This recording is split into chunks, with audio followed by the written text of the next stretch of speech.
Hi, everybody. Welcome to the episode of In the School Parking Lot. My name is Paul Everts. I'm your host. You can reach me at my email address, and I wish you would. It's BAND, the number 2, Together, Comcast.net. Also, go to our website, which is conductingmylife.com. You'll see that I've published a book, and it's called Conducting My Life, Life Lessons from a High School Music Teacher. Before we go on, I'm going to do a quick disclaimer because I have students, scholars that watch my videos. I'm going to go ahead and start having the comments be open, and I want my scholars and students to realize that there are going to be people that are going to be pretty mad with your teacher. And I ask you to, when you read the comments, to have a filter that these people are mad. And it's freedom of speech, and the one way to get the message out to everybody is to open the comments up. So to the parents, talk to your kids about when you take a stance. People are going to push back. All right, so there's my 1-minute disclaimer and introduction. We're on episode 10 already. Oh my goodness, this is May the 11th, 2024. We are reading an article from the Seattle Times. Seattle may close 20 public elementary schools amid mass exodus of students. The Seattle School Board unanimously approved a proposal Wednesday that could eventually close more than a quarter of the district's nearly 70 elementary schools. The move, which could force thousands of students to switch schools in the 25-26 school year, is aimed at curbing the district's more than $100 million annual budget cap. The district is hoping to dig itself out of a deficit caused by years of spending more money than it took in. Sounds like the United States. Federal COVID relief dollars have dried up. The district has lost more than 4,000 students since pre-pandemic years. And a 3-year teachers union contract inked in 2022 was projected to cost the district about $231 million over its term and add $94 million to the deficit.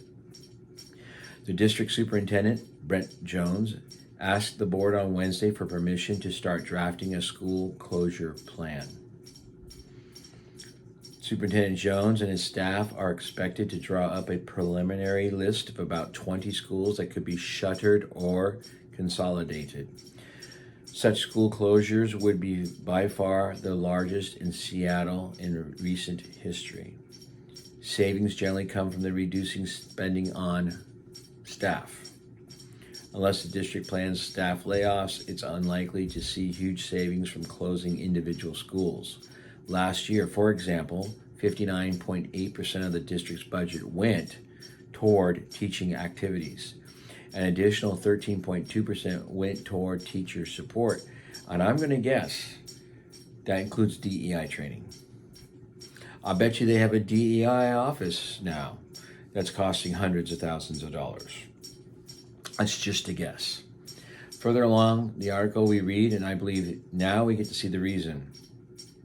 Seattle is among many districts contemplating closing schools as education systems across the country confront the end of COVID federal aid, and here it is, declining enrollment, which is the largest determining factor in the amount of taxpayer funds school districts receive from their state governments.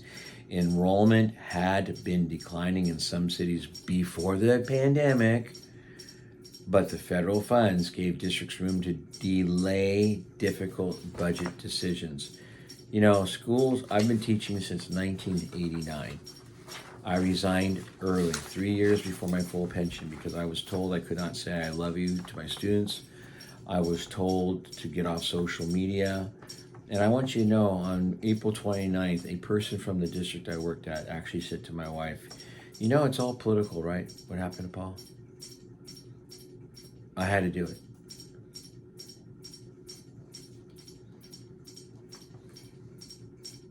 What can I tell you? What can I tell you? It's all political. Okay, here's the book we were working out of. We are on the chapter Child Abuse, Turning Normal Children into Dyslexics. Mr. Rockefeller, that'd be John D. Rockefeller Jr., also sent 4 of his 5 sons to the school to be educated. This is a school that, prided itself on its reading program. Under the new progressive philosophy, all 4 boys subjected to the new method of teaching reading became dyslexic. Jules Abels, in his book, The Rockefeller Millions, revealed what the new teaching method did for the boys' literacy. Here we go, from the book, Rockefeller Millions. The influence of the Lincoln School, which is a progressive school, encouraged students to explore their own interests and taught them to live in society, has been a dominant one in their lives. Yet Lawrence gives startling confirmation as to, quote unquote, why Johnny can't read. He says that the Lincoln School did not teach him to read and write as he wishes he now could. Nelson, today, admits that reading for him is a slow and torturous process that he does not enjoy doing but compels himself to do it.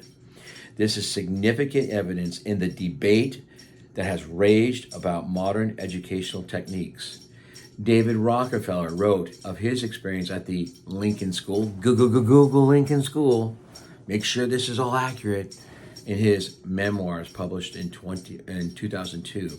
David Rockefeller says, it was Lincoln's, as in Lincoln School, it was Lincoln's experimental curriculum and method of instruction that distinguished it from all other New York schools of the time.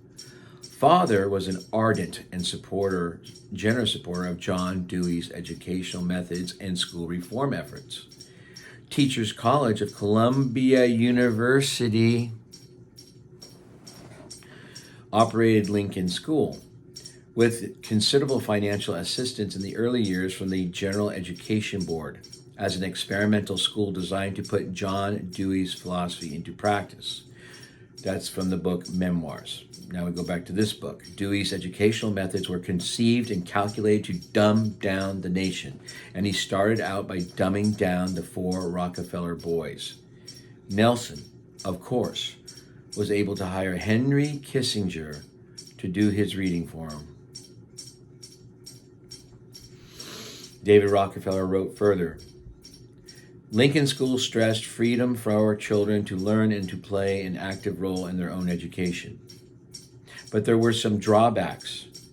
In my case, David Rockefeller, in my case, I had trouble with reading and spelling, which my teachers, drawing upon progressive educational theory, did not consider significant. They believed I as David Rockefeller, was simply a slow reader and that I would develop at my own pace. In reality, I, David Rockefeller, have dyslexia, which was never diagnosed and I never received remedial attention.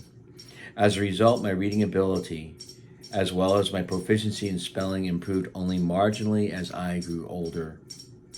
All my siblings, except Babs and John, had dyslexia to a degree. That's from the book again, Memoirs. Go back to this book. David Rockefeller went on to become a banker and philanthropist, while Winthrop became a philanthropist and 37th governor of Arkansas. Their wealth made it possible for them to deal with their reading handicaps by having great secretaries. The experience of the Rockefeller boys is indicative of how progressive education can cripple individuals who must live with their disability from then on. Nelson Rockefeller was especially victimized by the education he got at the Lincoln School. When he was governor of New York, Nelson Rockefeller wrote a rather startling confession that appeared in The Reading Teacher, in March 1972. Please Google that, The Reading Teacher, March 1972. Here's the last thing. I, Nelson Rockefeller, appreciate the opportunity to make some observations on the importance of reading. For I am a prime example of one who has had to struggle with the handicap of being a poor reader while serving in public office. He continues, on many occasions, upon confronting an audience, I have elected to announce that I have thrown away my speech in favor of giving the audience the benefit of my spontaneous thoughts. And usually, I've added, Besides, I went to a progressive school and don't read very well anyhow. This, of course, is a trial to my very able speechwriter, as well as a libel upon all the devoted teachers and professors who saw me through the years of my formal education. It is also usually a rather popular device since it implies a desire to communicate with the audience on a much more intimate basis. But the truth is that it serves primarily to cover the fact that I really wish I could do a better job of reading a speech or public statement. We're going to finish the chapter next week. Again, this is the book we're working on, Crimes of the Educators. Do us a favor, subscribe, share this, press the like button, get this information out to people, see what's happening in public, not just public, but private university and colleges. This has been over 100 years in the making. What did Ernest Hemingway say? Gradually and then suddenly he became bankrupt. Gradually and suddenly. Thanks a lot. Tune in next week. God bless. Love you.